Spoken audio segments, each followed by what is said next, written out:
आज की इस वीडियो में हम गणित के 20 प्रश्नों का हल करने जा रहे हैं जो उत्तर प्रदेश एनएमएस एग्जाम 10 नवंबर 2024 को पूछे गए हैं। यह वीडियो उन सभी स्टूडेंट के लिए काफ़ी इंपॉर्टेंट होगा जो एनएमएस एग्जाम की तैयारी कर रहे हैं, चाहे किसी भी स्टेट से हो। तो चलिए आज की वीडियो को स्टार्ट करते हैं। पहला प्रश्न है, एक आयत की चौड़ाई उसकी लंबाई की 2/3 है तथा आयत का क्षेत्रफल 150 वर्ग मीटर है। आयत की चौड़ाई व लंबाई का अनुपात है।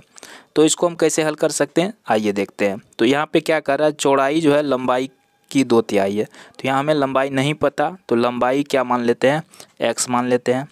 अब चौड़ाई तब इसका कितना हो जाएगा, चौड़ाई कितना हो जाएगा, देखिए चौड़ाई के बारे में क्या कर रहा है, लंबाई की 2/3। तो लंबाई x है, x का 2/3, ठीक है।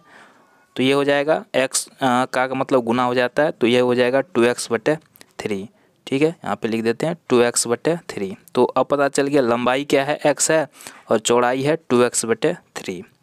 अब कह रहा है इसका क्षेत्रफल 150 है। तो क्षेत्रफल क्या होता है, आयत का लंबाई गुना चौड़ाई। तो लंबाई और गुना चौड़ाई जो कितना है 150 है। अब इसको सॉल्व कीजिए, x को 2x से गुना करेंगे, ये हो जाएगा 2x² बराबर, यहाँ 3 देखिए भाग के रूप में बट्टे में है, तो बराबर के उस साइड जाएगा, गुना में जाएगा, तो 3 को 150 से गुना करेंगे, ये हो जाएगा 450। अब हो गया 2x बराबर 450। यहाँ से हम x² का मान निकालते हैं, तो ये जो 2 है गुना के रूप में, तो ये चल जाएगा भाग के रूप में, तो ये कट जाएगा। तो 450 का आधा कितना हो गया, 225। तो अब बचा हमारे पास x² बराबर 225। कितना बचा है, x² बराबर 225। यहाँ से हम x का मान निकालेंगे, तो ये जो स्क्वायर है ये जाएगा इस साइड, तो ये चल जाएगा वर्गमूल में, है ना। तो वर्गमूल में जाएगा तो 225 का वर्गमूल कितना हो जाएगा, 15। तो x बराबर कितना निकला, 15। x किसको माने थे, लंबाई को। तो लंबाई हमें पता चल गया कितना है, 15 है। अब हम निकालेंगे चौड़ाई। तो चौड़ाई कितना माने थे, 2x/3। x के जगह पर हम कितना रखेंगे, 15 को, है ना। तो x के जगह यहाँ 15 रखते हैं, तो ये हो जाता है 15 दूनी 30, अब बट्टे में आता है 3, तो कट जाएगा 10, यानी कि चौड़ाई हो गया 10। किसका अनुपात निकालना है, चौड़ाई व लंबाई का। तो चौड़ाई हो गया 10 और लंबाई हो गया 15, इसका अनुपात निकाल दीजिए, तो ये हो गया 10/15। काटेंगे इसको, तो 5 दूनी 10, 5 तिया 15, तो कितना आ गया 2/3, यानी 2:3। किस ऑप्शन में, ऑप्शन नंबर 1 में। तो इस तरह से इसको हल कर सकते हैं। दूसरा प्रश्न काफ़ी आसान था। अभिषेक के पास 7 रुपया 45 पैसा था, 5 रुपया 30 पैसा का टॉफ़ी खरीद लेता है। अब कितना उसको बचा है, तो घटा दीजिए। 7.45, इसमें से हमको घटाना है 5.30 को, तो ये आ जाएगा 5 और ये आ जाएगा 2.15। किस ऑप्शन में है, ऑप्शन नंबर 1 में है, 2 रुपया 15 पैसा। अगला प्रश्न देखते हैं। यहाँ पे क्वेश्चन नंबर 163 में कह रहा है x बराबर 0 रखने पर, ठीक है, इसमें हमको 0 रखना है, x के जगह पे का मान 5 के बराबर है। तो x के जगह पे 0 रखेंगे तब इसका मान 5 के बराबर है, तो a का मान कितना होगा। तो इसको हम कैसे सॉल्व कर सकते हैं, देखिए 2 x के जगह पे क्या कर रहा है, 0 लेने के लिए, तो हो गया 0 का स्क्वायर, फिर प्लस, फिर x के जगह क्या लेंगे 0, फिर है -a और फिर है +1, इस सब के बराबर क्या है 5 है। तो देखिए यहाँ पे 2, ये 0 का स्क्वायर 0 ही हो जाएगा, +0 -a +1 बराबर 5 है। तो यहाँ पे देखिए 2 को 0 से गुना करेंगे, 0 + 0, ये तो 0 ही होगा, चलिए सबको हटा देते हैं। अब बच गया -a +1 बराबर 5, ठीक है। तो यहाँ पे -a बराबर क्या हो जाएगा, 5 - 1, तो -a बराबर क्या निकलेगा 4, तो a बराबर क्या हो जाएगा -4, तो हो जाएगा ऑप्शन नंबर 4 इसका सही होगा। क्वेश्चन नंबर 164 देखते हैं। यदि दो राशियां x और y प्रतिलोम समानुपातिक हो तब क्या होगा, x तथा y का मान 4 होगा, ठीक है। ऑप्शन नंबर इसका 4 सही है। क्वेश्चन नंबर 165 देखते हैं। वृत्ताकार पाइप की त्रिज्या, देखिए वृत्ताकार पाइप है और इसकी त्रिज्या दिया हुआ है 10 सेंटीमीटर। पाइप के चारों ओर एक चक्कर लपेटने के लिए आवश्यक टेप, इसके चारों ओर एक चक्कर लगाना है। तो चारों ओर की दूरी को क्या बोलते हैं, परिधि बोलते हैं ना। चारों ओर की दूरी क्या बोलेंगे, परिधि। तो वृत्त का परिधि बराबर सूत्र क्या होता है, 2πr, यानी कि इसमें हम क्या निकालना है, परिधि निकालना है। तो परिधि का सूत्र क्या हो गया, 2πr। तो 2। अब पाई का मान देखिए कह रहा है 3.14 लेने के लिए, आर दिया हुआ कितना 10, तो इसको गुना कर दीजिए। तो ये हो गया 6.28 2 8 और गुना होगा 10। तो यहाँ पे एक अंक क्या हो जाएगा, ये इसको अगर 10 से गुना करेंगे तो ये हो जाएगा 62.8 सेंटीमीटर। ऑप्शन नंबर 4 इसका सही है। अगला प्रश्न देखते हैं, क्वेश्चन नंबर 166। 15% वार्षिक दर पर 10,000 रुपया उधार लिया जाता है, 3 वर्ष बाद कुल ब्याज होगा। तो ब्याज बराबर सूत्र क्या होता है, मूलधन गुना समय गुना दर बटा 100। ठीक है, तो ये वाला फॉर्मूला लगा देते हैं। तो मूलधन हो गया 10,000, समय है 3 वर्ष और दर कितना दिया है 15, बटे में हो गया 100, ये 0 0 कट जाएगा। अब हो गया 100 गुना 3, तो 300, 300 गुना 15, तो 15 ये हो जाएगा 4500। तो ऑप्शन नंबर तीसरा इसका सही है। अगला प्रश्न देखते हैं, ये देखिए यहाँ पे 3 लिखा हुआ है यहाँ साइड में, और इस तरह से अगर चिन्ह हो तो ये किसका चिन्ह होता है, घनमूल का चिन्ह होता है। और अगर इसका हम घनमूल निकालेंगे तो ये निकलेगा कितना 19। ठीक है, ऑप्शन नंबर 1 इसका सही होगा। अगला प्रश्न देखते हैं, क्वेश्चन नंबर 168। संख्या यहाँ दिया गया है, इसमें कहता है 11 से पूरी तरह विभाजित हो जाती है, तो यहाँ पर स्टार के जगह पे कौन सा अंक लेंगे। तो आपको पता है 11 से विभाजिता का नियम क्या होता है, इस तरह से है, यहाँ पे खाली भी है। तो 11 से विभाजिता के नियम में क्या होता है कि एक अंक छोड़ के एक अंक को जोड़ते हैं, जैसे 8 7 15 और 15 3 हो गया 18। ठीक है, और इधर हो गया, आपको सही से लिखे है ना, चलिए ठीक है, और ये हो गया 18। अब हम इसको जोड़ते हैं, अच्छा एक अंक इसमें छूट गया, 3 4 7 यहाँ डैश है, फिर 4 और 8, तो एक अंक एक को छोड़ के एक अंक जोड़ना है, तो यहाँ पे 8, यहाँ पे खाली है नहीं पता, और फिर 4। ठीक है, तो इसको जोड़ते हैं, तो 8 और 4 कितना हो रहा है 12 हो रहा है। अब इसको जोड़ लेते हैं एक अंक फिर छोड़ करके, तो 4 और 7 11, 11 3 हो गया 14। ठीक है, अब इसको घटाना है, तो ये कितना बच रहा है 2 बच रहा है। ठीक है, यहाँ पे ये अगर 0 बचता तब ये 11 से कटता, तो इसका मतलब यहाँ पे अगर हम 2 दे देते हैं तो इधर भी 14 हो जाएगा, इधर भी 14। ठीक है, तो यहाँ पे हमें 2 देना पड़ेगा, स्टार की जगह पे 2 होगा, या आप इसको ऑप्शन से भी बना सकते हैं। ठीक है, ऑप्शन से भी इसको ट्राई कर सकते हैं। तो यहाँ पे अगर 2 रख के ट्राई करेंगे क्या 11 से कटता है, तो अगर कट जाएगा तो ये हो जाएगा, तो ये ऑप्शन नंबर 2 इसका सही होगा। अगला देखते हैं, एक समद्विबाहु त्रिभुज। देखिए समद्विबाहु त्रिभुज किसको बोलते हैं, जिस त्रिभुज का 2 भुजा आपस में बराबर होता है वो होता है समद्विबाहु त्रिभुज।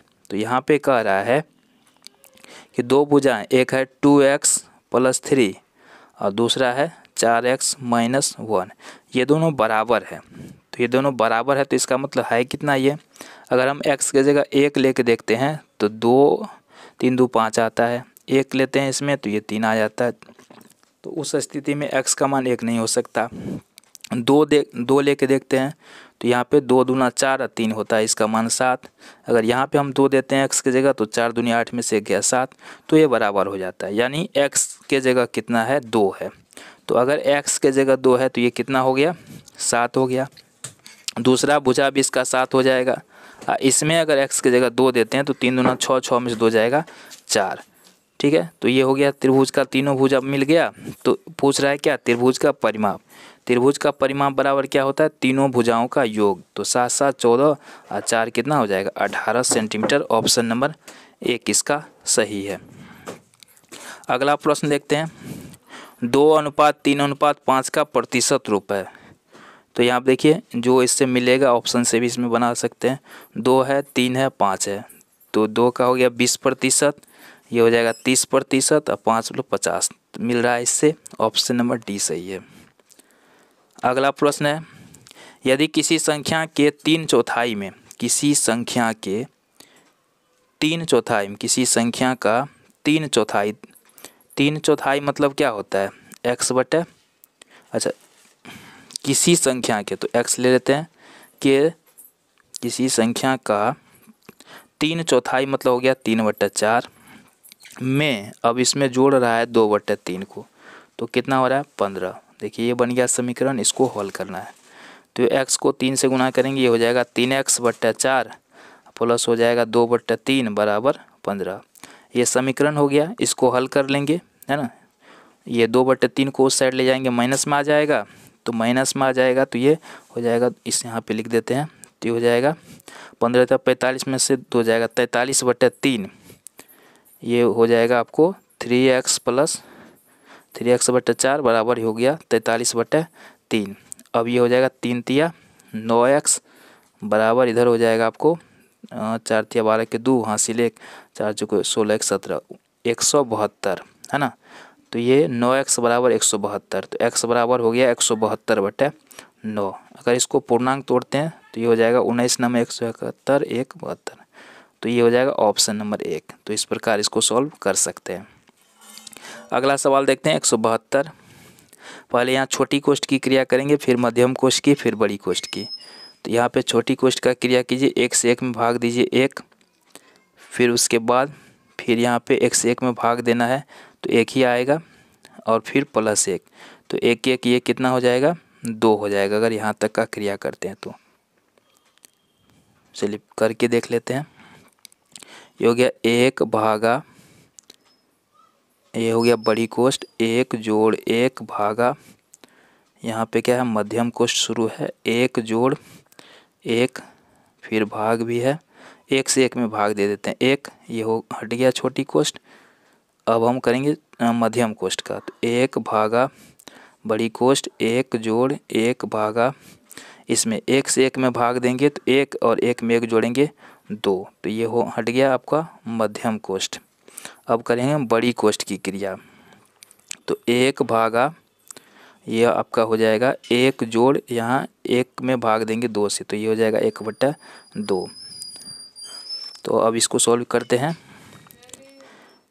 तो यहाँ पे 1/2 अगर इसको करते हैं तो यहाँ पे भाग का, अच्छा पहले इसका क्रिया कर लेना, कोष्ठ अभी रहेगा। तो 2 1 2 और 1 हो गया 3/2, 1 भागा 3/2, तो इसको हम गुना में बदलेंगे तो ये हो जाएगा 2/3, है ना। तो ये हो गया 2/3, इसका आंसर आ जाएगा। किस ऑप्शन में है, तीसरा वाला ऑप्शन इसका सही होगा। अगला देखते हैं, दो संख्याओं का मौसो 4 और लौसो 496, एक संख्या 124 है दूसरी संख्या। यहाँ दूसरी संख्या का सूत्र होता है LCM गुना होता है SCF, यानी लौसो गुना मौसो बटे होता है पहली संख्या।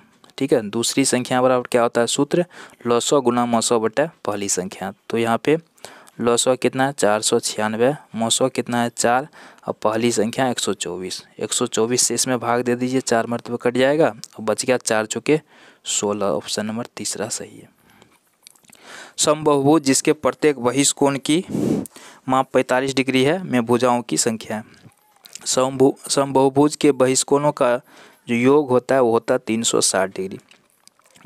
ठीक है, और एक कोण का है 45, तो भुजा निकालना है तो 45 इसमें भाग दे दीजिए, कितना मरतबा कटेगा 8 मरतबा। तीसरा ऑप्शन इसका सही। यहाँ पे देखिए चतुर्भुज ABCD में ADC के कोटि पूरक कोण का समपूरक कोण है। बहुत ही बढ़िया सवाल है।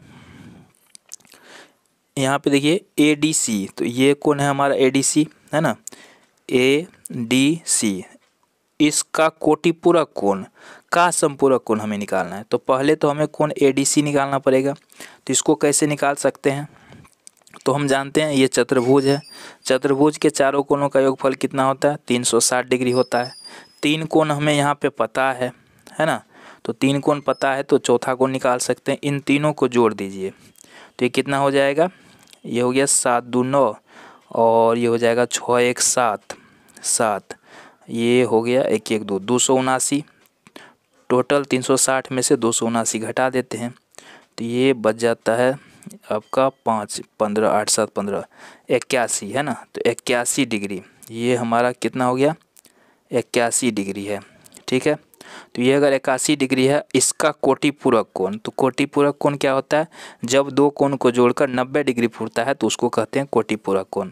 तो 81 डिग्री का कोटि पूरक कोण तब कितना हो जाएगा 9 डिग्री, कितना हो जाएगा 9 डिग्री।